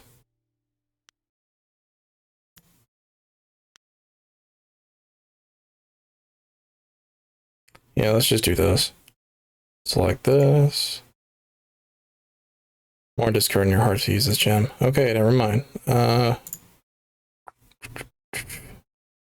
Actually, intuition +5. That would bring us up to 16. That's not high enough. But combine it with this, with intuition as well. Oh wait, never mind. I got an intimidation gem. Wait, just select that. Should bring what I've got up to what? 21? No, 22. Okay, let's try it. This. What do you want? Yes. There we go. I'm a worm. A filthy snake. I'm a worthless, wretched worm. Oh, I'm a despicable person. A bad man. The writ, it's a fake. A forgery. I made it all up! Buzz, what are you saying? I better sober you up.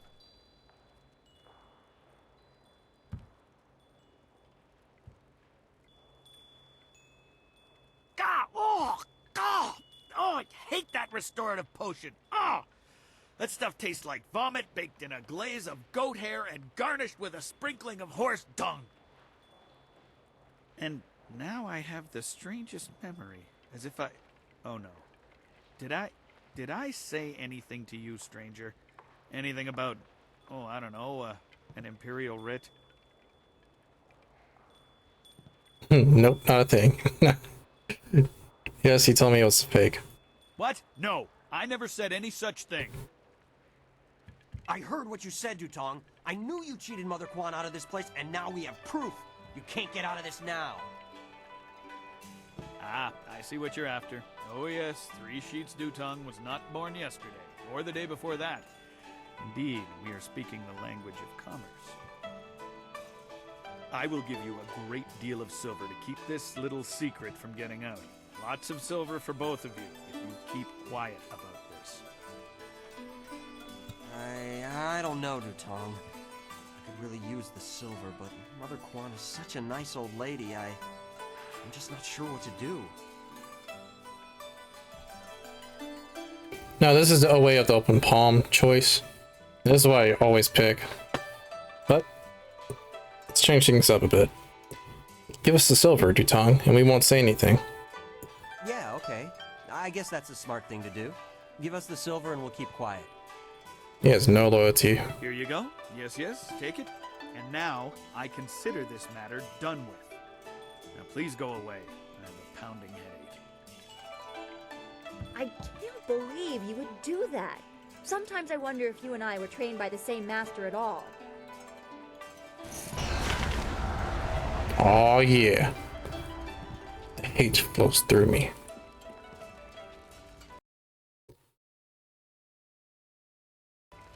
It's ironic that she says that, by the way, because that's going to get brought up again later on in the playthrough. I'm watching you. Don't try anything funny. I wonder if talking to her does anything different now. Sorry, young one, I don't have time to chat. Master Dutong's got me busy steeping the tea, and he is the boss. You can't argue with an imperial writ. Alright, what about you? I'm glad we got Dutong's silver, but I feel bad for what we did to Mother Quan. No, you and don't. Now I'm stuck giving out bad advice as a barkeep. No loyalty.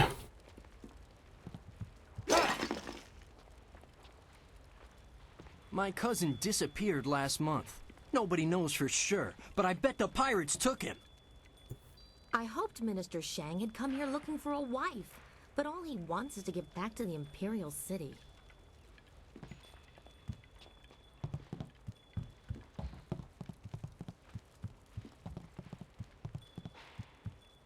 Look at all these people, and I'm the only server in the place. If Dutong doesn't start running things better, I'm going to quit. We'll talk to you again later. You bringing me a drink? No? Then go away.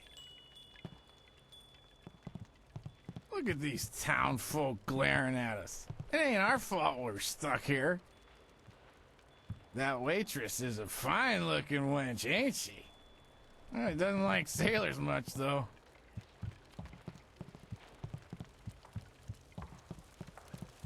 We'll talk to him later as well. Let's deal with this guy.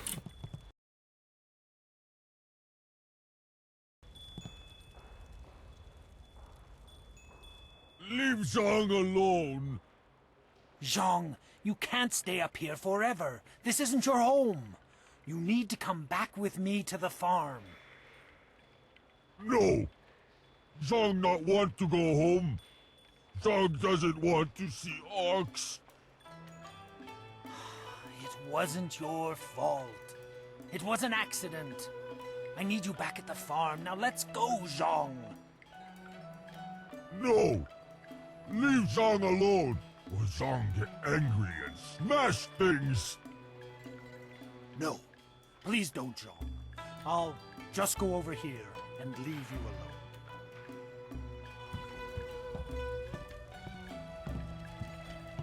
What? Oh, hello there. Don't let Zhang bother you. He's really quite harmless. He's just a little upset right now.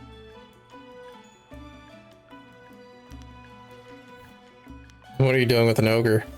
Zhang is no ordinary ogre. He is, despite his simple nature, very skilled. I am Dong Ping, Zhang's employer. Zhang works on my farm, but the other day he accidentally killed one of my oxen, and since then he has refused to come back. Some of the patrons here are unnerved by his size. I'm worried that if he doesn't leave with me soon, the owners may take matters into their own hands. he gets hurt, or worse, I'll be ruined. I can't run the farm without him, but I don't know what else to do. He won't listen to me. I'll make sure he leaves. You will? I must warn you. Zhang is, well, he is very strong-willed and very strong. I am grateful for your help, but please, be careful. No promises, man.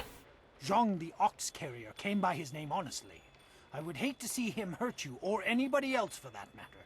Speak softly to him, and you should be okay.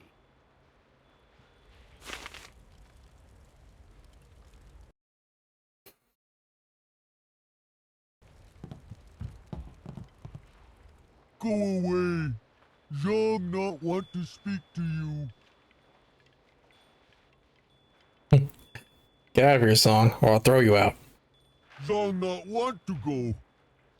Zhang think you should go before Zhang get angry. Zhang not mean to kill Ox, but will mean to kill you if you make Zhang mad. No more games, Song. It's time to leave.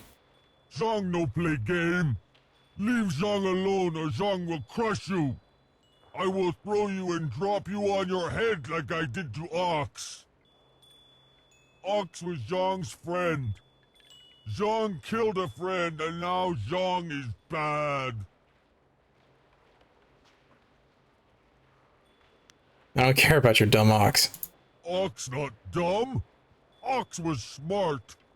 Ox's brother is dumb. But now Ox has no sister. Zhang is very bad. This is your chance to go back to the farm without a broken leg. Take it. I will go. I don't want to fight anymore. You have been nice to Zhang. No, I haven't. Zhang liked you. Zhang hope you have good day. I threatened you 3 times, man. Thank you so much. I was at my wit's end. You've done me a great service today. Come, Zhang. Let's go home. Zhang coming. Zhang go home now. Thank you for getting rid of that thing. Business is bad enough without that ogre scaring away my customers. Here's a little something to thank you. It's not much, but it's about all I can afford these days.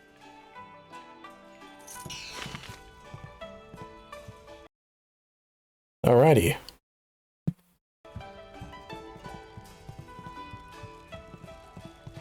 Next is this guy. I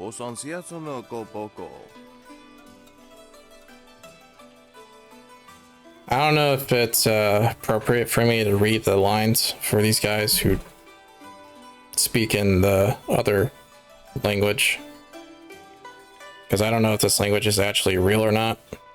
So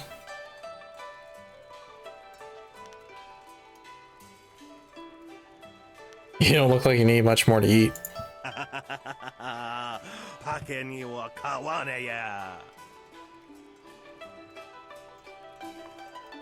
Niwupa ia kupu sa ia Elworth kraka ia nano uksaro isowak mikano wo napia shathia uko. Pia shathia kraka ia nano uksaro wo no fatasia.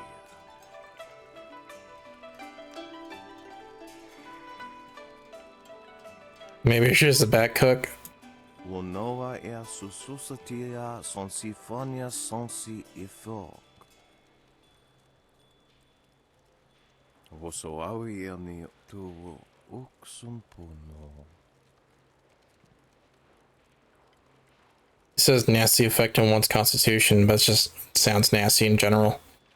Pia shathia kraka ia nano uksaro wo no fatasia. Wasrafno sositu no ko ota napia ifa ia ok.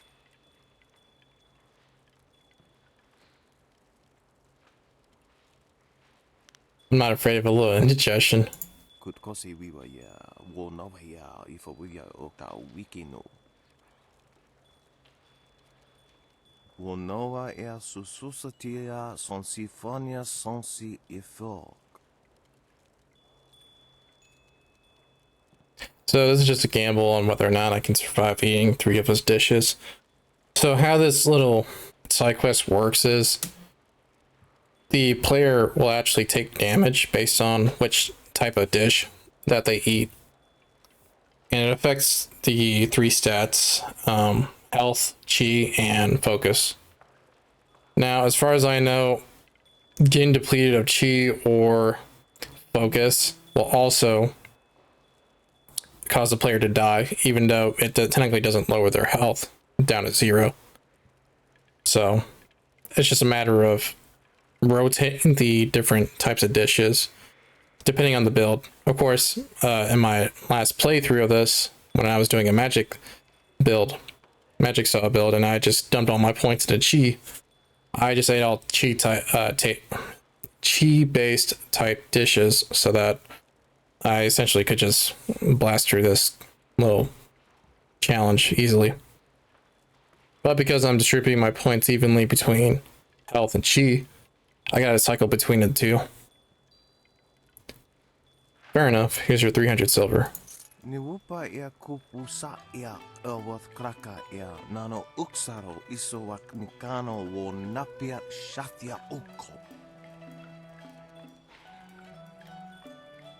Wonoa ia sususatia sonsifonia sonsi ifog.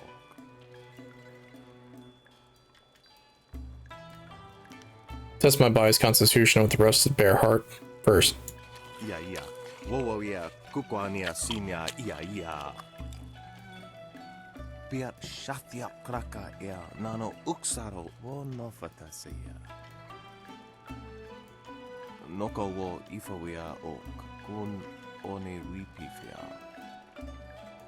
This dude said pickled haunch of deer served with brown beetle paste, cold eagle eye soup, and jellied eel stuffed with fermented seaweed.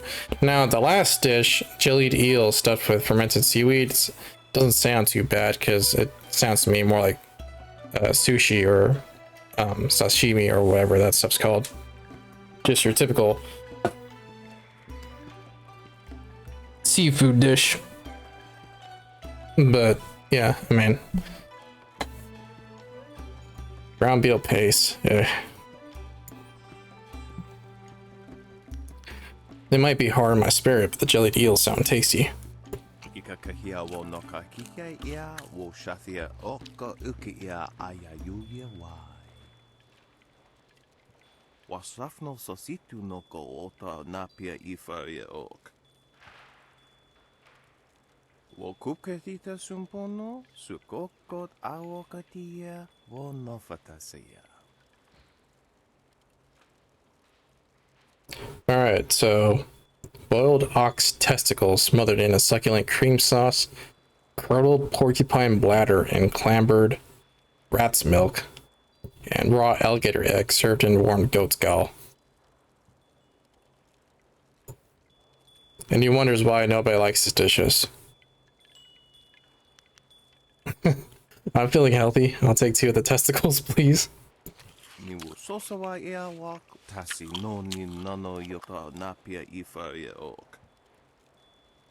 the first person outside of Shangdang County to ever consume that much of my cooking.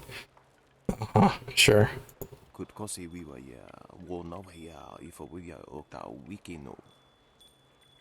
Or we can make this a little more interesting, he says.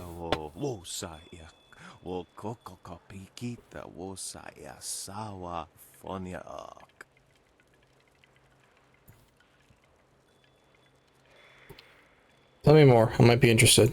Oknikofia apania sasa tatasi no ni nano yok yowia sonsi ya wo yowia. Piershat uk ni uksa ia sun puno kanhon wo ushashia uksa hiaka. Wo kuketita sumpono sukokot awokatia wo nofatasia. And I believe he gives a technique or just a bonus to particular stats from doing this little side challenge.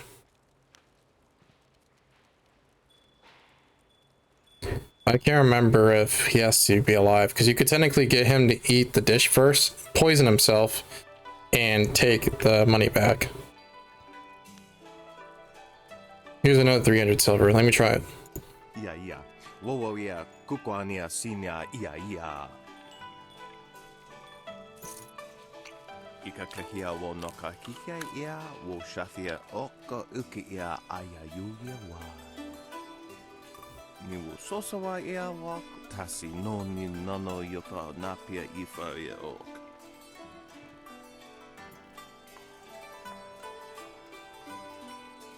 Deplete every aspect of my being. That's dangerous stuff.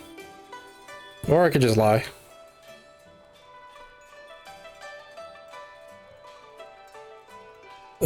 Screw it. I'm just gonna get him to lie about it. It was less painful than the other dishes. You should try it.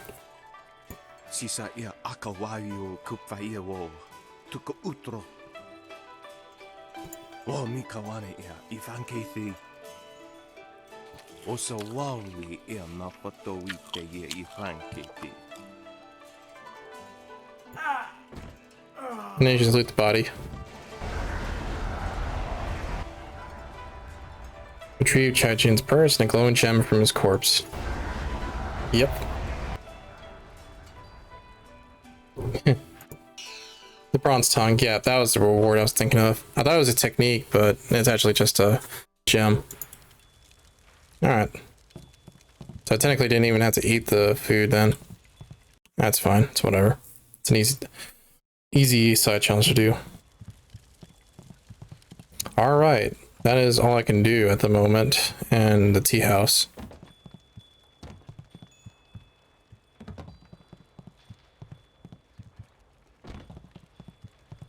So we'll continue exploring Tien's Landing.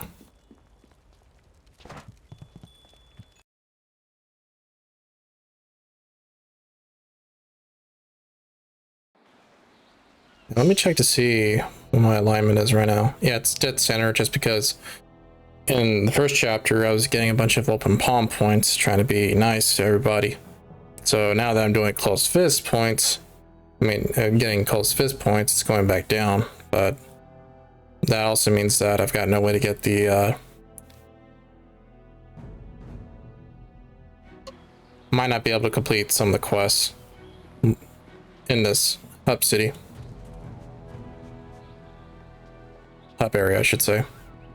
Not yet, anyways. Silver.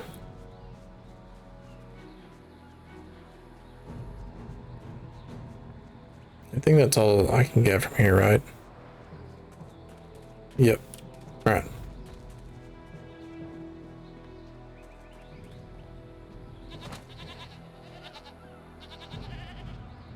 The Emperor won't allow those slaving pirates to keep attacking the villages. You'll see. There are ghosts wandering the land. I won't leave my house after dark. Let's go down this way.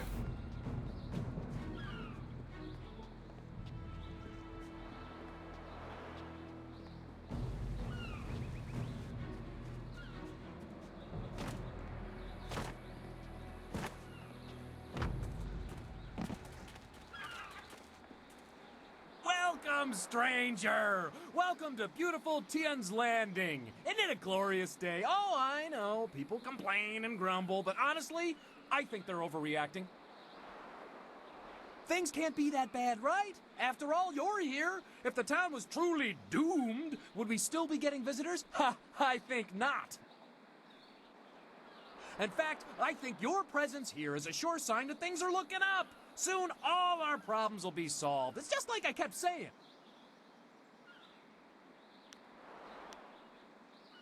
I find your optimism disturbing. Huh, you're not the only one. All over town, people keep saying to me, Li Shun, why are you so happy? Can't you see how bad things are? But it's just a matter of perspective.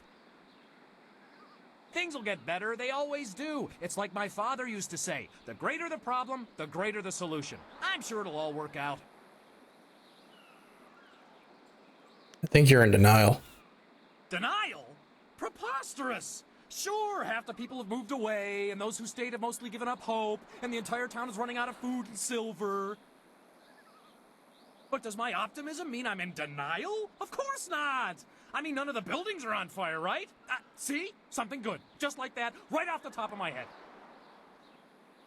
I admit that some see our Imperial Minister Shang as, well, not entirely competent or capable of dealing with our problems. But somehow things will work out. They always do. Goodbye. Enjoy your stay in wonderful Tien's Landing, where things are never as bad as they seem. This guy. Alright, I think that's going to be it for this stream.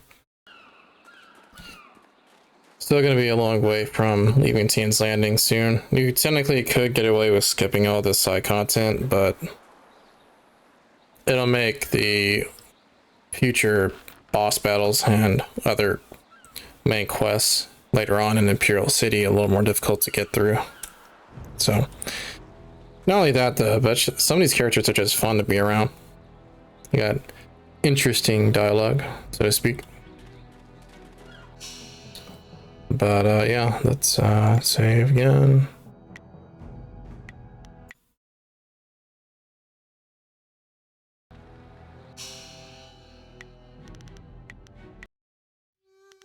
Alrighty. That's gonna be it for this stream. I'll pick this up again the next one.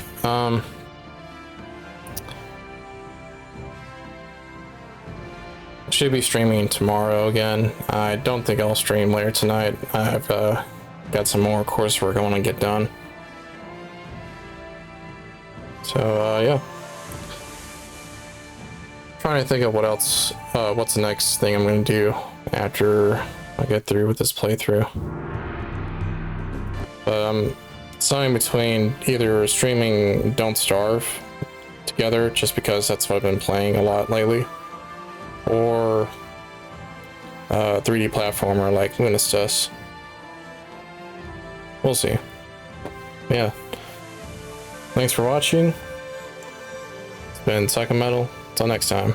Peace.